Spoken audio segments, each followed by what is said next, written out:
আসসালামু আলাইকুম। এখন শুনবেন সংবাদ শিরোনাম। সংসদে রাষ্ট্রপতির ভাষণ চলাকালে বিরোধী দলের ওয়াকআউট অসংসদীয় বলছেন বিশ্লেষকরা। বিএনপির রাজনৈতিক সিদ্ধান্তে কাটছাঁট হতে পারে অন্তর্বর্তী গুরুতর অসুস্থ প্রধানমন্ত্রীর রাজনৈতিক উপদেষ্টা মির্জা আব্বাসের মস্তিষ্কে অস্ত্রোপচার। ইরাকে রিফুয়েলিং বিমান বিধ্বস্তের ঘটনায় 4 মার্কিন সেনা নিহত। ঐতিহাসিক কুদস দিবসে ইরান জুড়ে যুক্তরাষ্ট্র ইসরায়েল ঈদযাত্রার প্রথম দিনে সময় মতোই কমলাপুর ছেড়ে যাচ্ছে সব ট্রেন। বাসে বাড়তি ভাড়া আদায় বন্ধে গাবতলীতে ডিএমপিরও। এতক্ষণ শুনছিলেন সংবাদ শিরোনাম। এখন শুনবেন বিস্তারিত। সংসদীয় বিধি অনুযায়ী বিরোধী দল ওয়াকআউট করতেই পারে, তবে রাষ্ট্রপতির ভাষণ ইস্যুতে ত্রয়োদশ সংসদের প্রথম অধিবেশনের প্রথম দিনে যা হয়েছে তা অসংসদীয় বলছেন রাজনৈতিক বিশ্লেষকরা। রাষ্ট্রপতির ভাষণের ওপর আলোচনায় স্পিকার এ প্রসঙ্গ তুলবেন বলে আশা তাদের। রাষ্ট্রপতির ভাষণের বিরোধিতাকে স্ববিরোধীও বলছেন বিশ্লেষকরা। আরিফুর রহমান সবুজ জানাচ্ছেন বিস্তারিত। ২৪-এর গণঅভ্যুত্থানের মুখে আওয়ামী লীগের ক্ষমতাচ্যুতির পর দলটির মনোনীত রাষ্ট্রপতি মোহাম্মদ শাহাবুদ্দিনের কাছেই শপথ নেন অন্তর্বর্তীকালীন সরকার, যেই সরকারে ছিলেন বর্তমান বিরোধী দলের চিফ হুইপ। দু একবার রাষ্ট্রপতির অপসারণের দাবি উঠলেও অন্তর্বর্তীকালীন সরকারের ১.৫ বছরেও শপথে বহাল থাকেন মোহাম্মদ শাহাবুদ্দিন। তবে বিএনপির নেতৃত্বে নতুন সরকার গঠিত হলে আবারও রাষ্ট্রপতির অপসারণ ইস্যুটি সামনে আনে জামায়াত জোট। বৃহস্পতিবার ত্রয়োদশ সংসদের প্রথম অধিবেশনেই এ নিয়ে তৈরি হয় উত্তেজনা। ওয়াকআউট করে বিরোধী দল, জানিয়ে মিশ্র প্রতিক্রিয়া জানিয়েছেন বিশিষ্ট নাগরিকরা। যার যা পলিটিক্স তারা করতেছে। জামাত যেটা করেছিল, জামাতের এটি পলিটিক্স। জামাত এবং এনসিপি তো বলেছে আগের থেকেই, এবং সেই অনুযায়ী তারা খুব গুছিয়ে এসেছিল, প্রতিবাদ করলো, বেরিয়ে আসছে, ওয়াকআউট করছে। লম্বা সময় পর এই ধরনের অবস্থাটা না হলেই ভালো হতো, কিন্তু এটা হয়েছে বলে এটা গণতন্ত্রের কোনো ক্ষতি হয়নি। সাংবিধানিক বিধি অনুযায়ী জাতীয় সংসদের প্রথম অধিবেশনে ভাষণ দেন রাষ্ট্রপতি। বিশ্লেষকরা বলছেন, রাজনীতির অংশ হিসাবেই রাষ্ট্রপতির ভাষণ ইস্যুতে বিরোধিতা করেছেন বিরোধী দল। তবে এই প্রতিবাদকে স্ববিরোধিতা বলছেন অনেকে।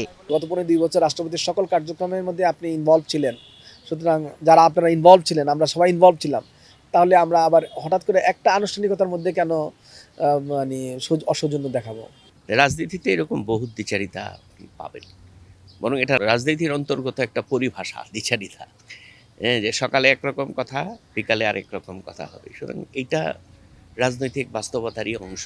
এই প্রতিবাদের যে রাজনৈতিক দিকটা, এটা দিয়ে একেবারে সম্পূর্ণ আপনি উড়িয়ে দিতে পারবেন না। বিধি অনুযায়ী ওয়াকআউট করতে পারে বিরোধী দলের সংসদ সদস্যরা, তবে যে প্রক্রিয়ায় তা হয়েছে সংসদীয় রীতিতে শোভনীয় হয়নি অভিমত রাজনীতি। কেয়ার হাসপাতালে চিকিৎসাধীন সংসদ সদস্য মির্জা আব্বাসের অপারেশন চলছে। মেডিকেল বোর্ডের তত্ত্বাবধানে চলছে অস্ত্রোপচার। আপাতত তাকে সিঙ্গাপুর নেওয়া হচ্ছে না বলে জানিয়েছেন চিকিৎসকরা। এর আগে দুপুরে রাজধানীর এভার কেয়ার হাসপাতালে যান তারেক রহমান। এ সময় তিনি মির্জা আব্বাসের শয্যা পাশে কিছুক্ষণ অবস্থান করেন এবং তার পরিবারের সদস্যদের সাথে কথা বলেন। অসুস্থ মির্জা আব্বাসের চিকিৎসার বিষয়ে জানতে চান ডাক্তারদের কাছে। পরে তাকে চিকিৎসার সব ধরনের ব্যবস্থা নেওয়ার নির্দেশ দেন তারেক রহমান। গত বুধবার অসুস্থ হয়ে পড়লে মির্জা আব্বাসকে রাজধানীর এভার কেয়ার হাসপাতালে ভর্তি করা হয়।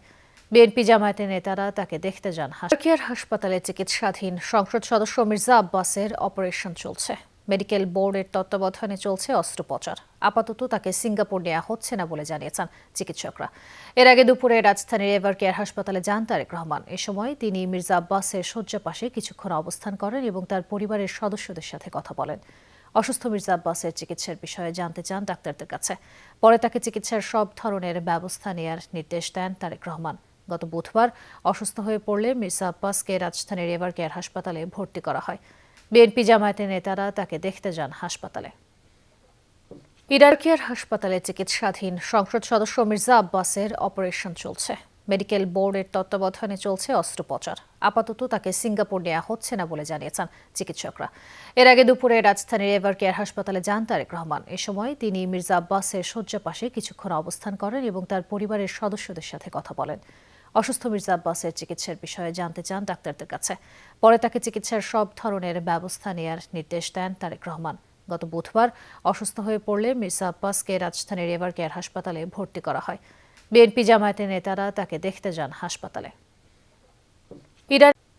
ইরানে অভিযানের সময় যুক্তরাষ্ট্রের রিফুয়েলিং বিমান বিধ্বস্তের ঘটনায় নিহত হয়েছে 4 মার্কিন সেনা। এ নিয়ে ইরান অভিযানকালে 11 মার্কিন সেনা নিহত হলো। এদিকে ইসরায়েলের উত্তর এবং মধ্যাঞ্চল লক্ষ্য করে ব্যাপক হামলা চালিয়েছে ইরান।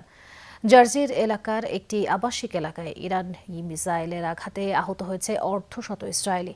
অন্যদিকে আওয়াজ সহ ইরানের বিভিন্ন স্থানে ব্যাপক হামলা চালিয়েছে ইসরায়েল। এখন পর্যন্ত দেশটিতে প্রাণহানি 1400। বৃহস্পতিবার অপারেশন এপিক ফিউরির অধীনে ইরানে অভিযানে অংশ নেয় যুক্তরাষ্ট্রের দুটি KC-135 মডেলের রিফুয়েলিং এয়ারক্রাফট। অভিযানের সময় ইরাকের পশ্চিমাঞ্চলের আকাশ থেকে হঠাৎই রহস্যজনকভাবে নিখোঁজ হয় উড়োযান দুটির একটি। পরে মার্কিন সামরিক কমান্ড আনুষ্ঠানিকভাবে এই ঘটনার পর উদ্ধার অভিযানে অংশ নেয় একাধিক চিনুক হেলিকপ্টার ও কমব্যাট কিং উড়োজাহাজ।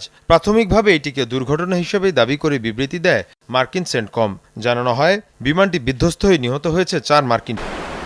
তবে এর আগে ট্যাঙ্কারটিতে মিসাইল হামলার দাবি করে ইরাকের একটি সশস্ত্র গোষ্ঠী। বিধ্বস্ত উড়োযানটির মডেল বোয়িংয়ের তৈরি, যা মাঝ আকাশে যুদ্ধ ও বোমারু বিমানের রিফুয়েলিংয়ের কাজে ব্যবহৃত হয়। এদিকে সময় যত গড়াচ্ছে বাড়ছে ইরানের প্রতিরোধ। নতুন করে ইসরায়েলি ভূখণ্ড লক্ষ্য করে একের পর এক মিসাইল ছড়ে ইরানের সামরিক বাহিনী। বিভিন্ন পাল্লা এবং সক্ষমতার এসব ক্ষেপণাস্ত্র নিক্ষেপ করে IRGC। এসব ক্ষেপণাস্ত্র রীতিমতো তাণ্ডব চালায় ইসরায়েলের উত্তর ও মধ্যাঞ্চলে। এর মধ্যে সবচেয়ে বেশি ক্ষতিগ্রস্ত হয়েছে জার্জির শহর। বেশ কয়েকটি স্থাপনায় সরাসরি আঘাত হানে ইরানি মিসাইল। এতে ক্ষয়ক্ষতি হয় আবাসিক ভবন সহ বিভিন্ন স্থাপনা। ইসরায়েলের স্থানীয় প্রশাসন বলছে ইরানের হামলায় অর্ধশত আহত হয়েছে। এই অবস্থায় ইরানকে আরও কঠোর জবাব দেওয়ার হুঁশিয়ারি ইসরায়েলি প্রধানমন্ত্রীর। আমরা ইরানের পরমাণু এবং মিসাইল সক্ষমতা ধ্বংস করে দেব। এরই মধ্যে তাদের বিভিন্ন বাহিনীর সদর দপ্তর গুঁড়িয়ে দেওয়া হয়েছে। IRGC এবং বাসিস। ঈদ উল ফিতর উপলক্ষে রেল ও সড়ক যাত্রা শুরু হয়েছে। রেল যাত্রার প্রথম দিনে ভোগান্তি ছাড়াই বাড়ির পথ ধরেছেন যাত্রীরা। ছুটি কাটাতে সড়ক পথেও স্বাচ্ছন্দ্যে ঢাকা ছাড়ছে নগরবাসী। কমলাপুর রেল স্টেশন পরিদর্শন শেষে মন্ত্রী জানান, তেলের দাম বাড়ছে না, ফলে যাত্রীদের থেকে বাড়তি ভাড়া আদায়ের সুযোগ। ভোর থেকে ঘরমুখো মানুষের এই ভিড় কমলাপুর রেল স্টেশনে। স্বজনদের সাথে ঈদের খুশি ভাগাভাগি করতে শহর ছাড়ছেন তারা। এই মিছিলে আছেন আগে ভাগে ছুটি পাওয়া কর্মজীবীরা। তবে দুর্ভোগ এড়াতে আগেই স্বজনদের পাঠিয়ে দিচ্ছেন অনেকে। ঈদ আনন্দটা খুব বেশি এবং টিকিট পাওয়াটাও ওরকম ঝামেলা হয় নাই, অনলাইনে টিকিট কাটা হয়েছে। নির্বিঘ্নে যেতে পারছি আমরা। তারপর হচ্ছে আপনার টিকিট কাটা নিয়েও আমাদের কষ্ট হয় না। সব বন্ধু বান্ধব একসাথে যাইতেছি, তো ভালোই লাগতেছে। ভোগান্তির যেন না হয় সেই জন্য আগে ফ্যামিলিকে বাড়িতে পাঠিয়ে দেওয়ার জন্য স্টেশনে আসছি আমি। ঈদ